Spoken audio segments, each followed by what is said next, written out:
Hey everyone, Coreyliftmeup here. Today you're going to learn the story of, well, I guess how Coreyliftmeup became Coreyliftmeup. A lot of people ask me, hey Corey, how did this start? Where did this start? How did you become Coreyliftmeup? How did it all start? And they actually expect me to tell them, within the first second or within the first 5 seconds to 10 seconds, how Coreyliftmeup got started. And unfortunately, that's impossible. It takes a while to explain it. It's not like you could just say, hey, Corey, how did you get started? And I'm going to give you an answer within 10 seconds. That's impossible. Well, now you're going to get the full answer. I'm going to tell you everything from the beginning to present. 2007 was the year. I remember I was going to a high school reunion, I should say, and I bought a camera from a store called Circuit City. They're no longer in business in the U.S. They are in business in Canada, though. They're an online retailer, okay? I bought a camera that costs around $300. That's a lot of money, $300. And what I did was I took it to the reunion. It was one of the first selfie cameras that they ever made. It was like you take the camera, and then there's like a little selfie piece on the back. You just flip it around, and you could take selfies with the camera. That's why it was so expensive, because selfies wasn't a thing back in 2007. Neither were phones with cameras on them. So I was at the reunion. I took pictures. I was lifting a few people up at the reunion. I said, "Oh, this is nice. I can do this." And I took pictures of everything because I was so mad because of the camera I spent $300 on. So around 2007, going in about, I guess for about 4 or 5 years, I would take all kind of photos, rather it be me with somebody, or rather it be just a regular picture, or rather it be a picture of buildings or mountains, even though we don't have no mountains where I live at.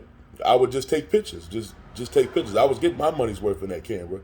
I even had something called a hug slideshow, gallery of hug slideshow, where I hugged about 200 of my closest friends, or just regular people. And I made a slideshow of me hugging 200 people, right? And this was around 2007, 2008 to about 2009, about 2009. So I said, okay, well, this is nice. A gallery of hugs. I got 200 people in it. That's a nice slideshow. Every now and then I still pick someone up because, I was able to do it and I liked it. Okay. Now, around 2012, fast forward 5 years later, I got noticed more picking ladies up because of a platform called Instagram. And I started uploading stuff on Instagram, and people liked it here and there. And then also, my favorite football team, the Baltimore Ravens, had won the Super Bowl that year. So I went out to Federal Hill and I started lifting every girl up. I lifted so many people up. I lifted up 2 people at the same time. And I was lifting and lifting and lifting. I was having big, big, big fun. Right? I said, yes, I'm having big fun out here. So then I started going to Federal Hill every week. Most of y'all know what Federal Hill is, if y'all live in Baltimore. I started going there every week. Then I discovered a nightclub called Voltage Nightclub. And Voltage Nightclub was one of the best clubs in Baltimore. Had a lot of people coming through there all the time. They was open Thursday, Friday, Saturday, and Sunday. And I started lifting up girls at Voltage Nightclub, But, of course, Coreyliftmeup wasn't a thing. I would just go there, have fun, talk to people, take pictures with them. Every now and then lift them up, And I was at that club. I went to that club every weekend until 2014. Now, around April of 2014, that club closed its doors because they was having problems in the city. It was always something stupid. So the club had closed its doors, and a lot of people was not happy because that was one of the best clubs. We made a lot of friends, a lot of relationships, a lot of everything in that club. I was unhappy too.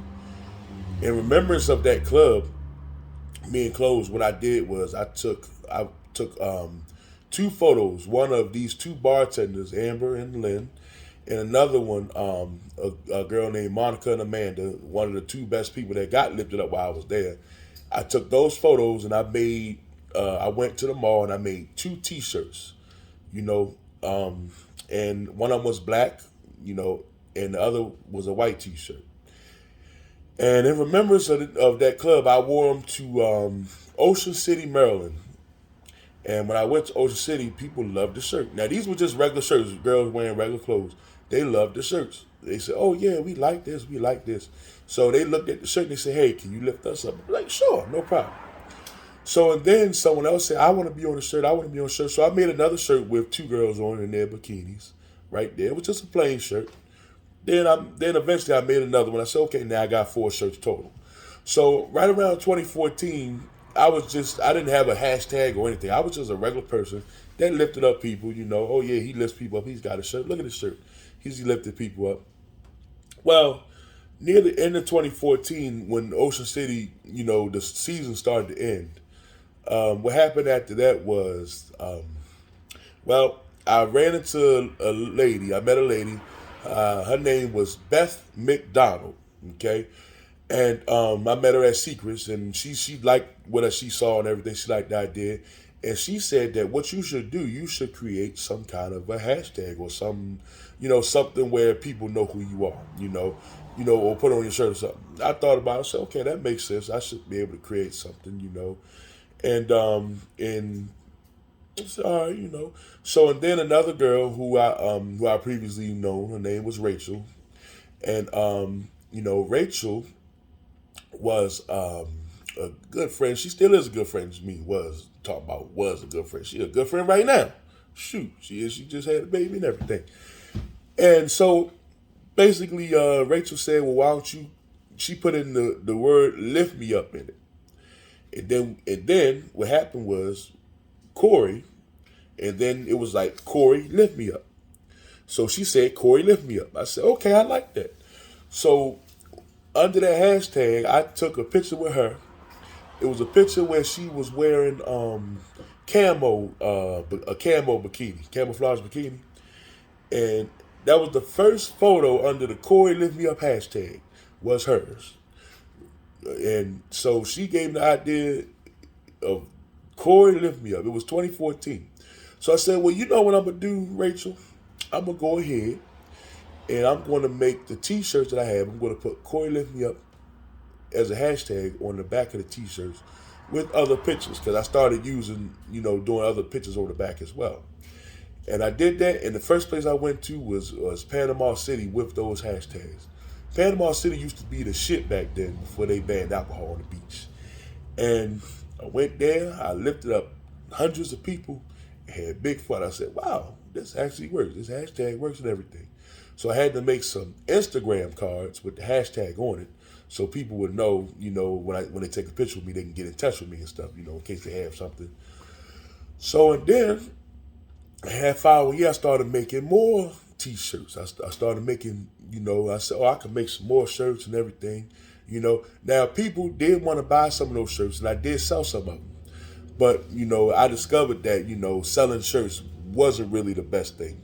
I have another video about that breaks more into why I don't sell T-shirts and everything. That'll be up in an upcoming video. Yeah.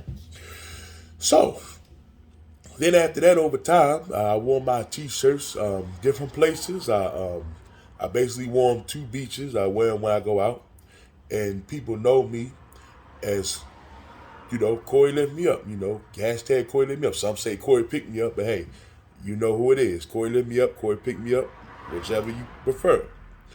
So if you fast forward it to today, I've changed some of the layouts on the shirts. Now I do maybe 4 layouts to a shirt, or 4 photos to a shirt, and then one on the back with a graphic on it, So, now here it is, 2022, and basically now, that's basically how the story of Corey Lift Me Up and how I got where I am today, And so 2007 to 2022, that's a good 15 years, 15 years of this. And here we are. We right here, still lifting 15 years later. And who knows what's going to happen in the future? Who knows what the future holds? I'm sure there'll be other videos telling about it. But that's the general story of Corey Lift Me Up. And I said I would keep this 10 minutes. It's 10 minutes and 3 seconds. So I'm going to go ahead and end it right here. Thank y'all for watching, and I'll see you in the next video.